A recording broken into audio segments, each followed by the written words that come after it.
For faculty, supporting Capstone multilingual writers. Part 2, behavioral aspects and approaches. Researchers Peltridge and Starfield broke down 4 aspects affecting doctoral multilingual writers and what can make writing a capstone study potentially difficult for capstone multilingual students. Peltridge and Starfield's 2007 analysis of 4 aspects potentially affecting doctoral multilingual writers include psychoaffective/emotional aspects, behavioral aspects, social aspects, and rhetorical aspects. In this short video, part 2 of 4, I'm going to focus on the second aspect, behavioral aspects and approaches. According to Peltridge and Starfield's 2007 research, behavioral aspects are another possible challenge for doctoral multilingual writers. The first specific behavioral aspect I wanted to mention is that capstone multilingual writers might not understand their autonomy in the learning process at the doctoral level, and that they must self-manage their writing. This concept overlaps a bit with what I talked about in part 1 of this video series and psychoaffective/emotional aspects, but I think it overlaps into behavior as well. One specific example of this that I wanted to share is from Peltridge and Woodrow's 2012 article titled Thesis and Dissertation Writing, Moving Beyond the Text. In this article, Peltridge and Woodrow referenced a doctoral student who waited all year for his supervisor to give him a topic to write about. What was involved in the doctoral research process was completely unfamiliar to this student. In other words, the student thought that the committee was responsible for determining the dissertation topic, and the committee thought the student was responsible for this. Again, this could relate back to the psychoaffective/emotional aspect and understanding the student-committee relationship. Another behavioral aspect to mention is that students may not understand that writing needs to become a habit instead of something that happens right before a deadline. Students may be used to sitting down and writing a paper all in one shot right before it is due. But when they get to the doctoral level, this strategy no longer works, and the behavior of how to approach writing needs to change.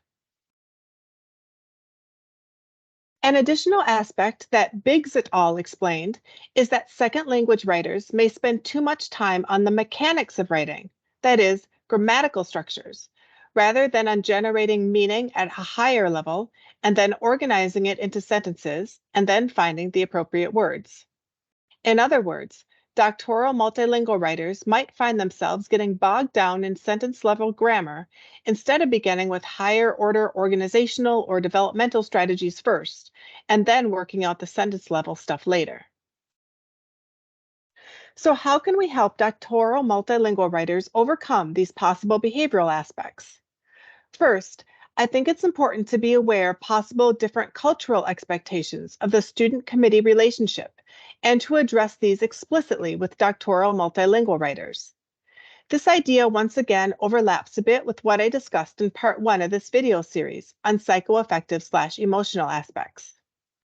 I suggest clearly articulating roles and responsibilities of the committee and the student so that the student clearly understands what their responsibilities are and what your responsibilities are as the committee. Also, I suggest explicitly agreeing on committee availability and means of contact. Do you prefer email, phone calls, or messaging or meeting on Teams?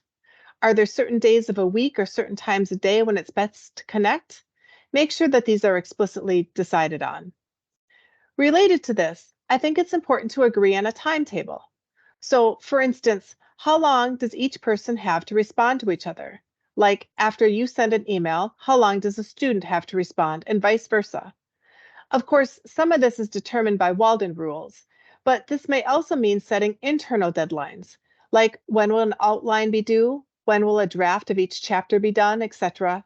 In other words, instead of just having the final deadline for the final product, set more frequent deadlines for the different stages of the doctoral capstone. This is probably something you do already, but I thought it was worth mentioning here too. Another approach is to explicitly teach students to write early and write often.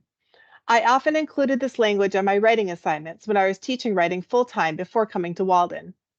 You can emphasize that language and writing skills are acquired over time instead of something that just happens right before a deadline, and that developing these skills will take awareness and lots of practice.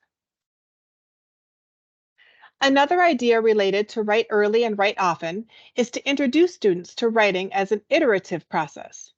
So, if students are used to just writing something to meet a deadline, they might not be aware that the writing process requires constant and consistent revision. Another aspect of this iterative process that may be foreign to doctoral multilingual writers is the idea that the chapters themselves may not be written in order. So, some committees I know, for example, want their students to start with chapter 2 instead of chapter 1, or to write the introduction last instead of first.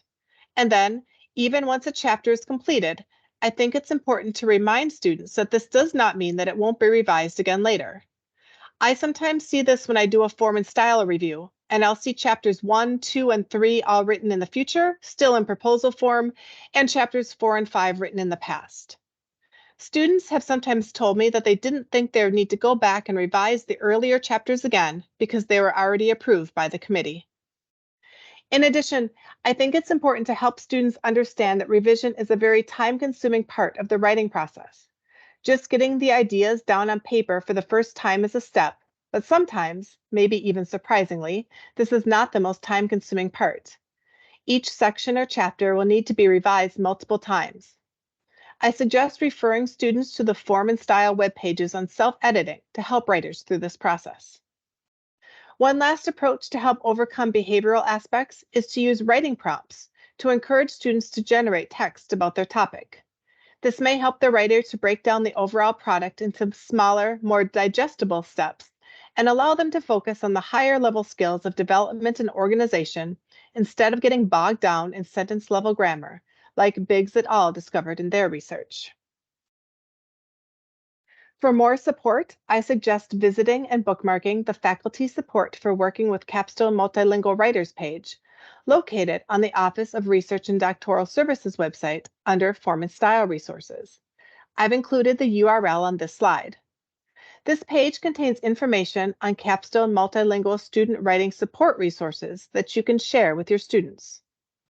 There is also a series of SMART guides, which are PDF how-to guides for faculty supporting Capstone multilingual writers. In addition, there are other videos like this one on different aspects of supporting Capstone multilingual writers.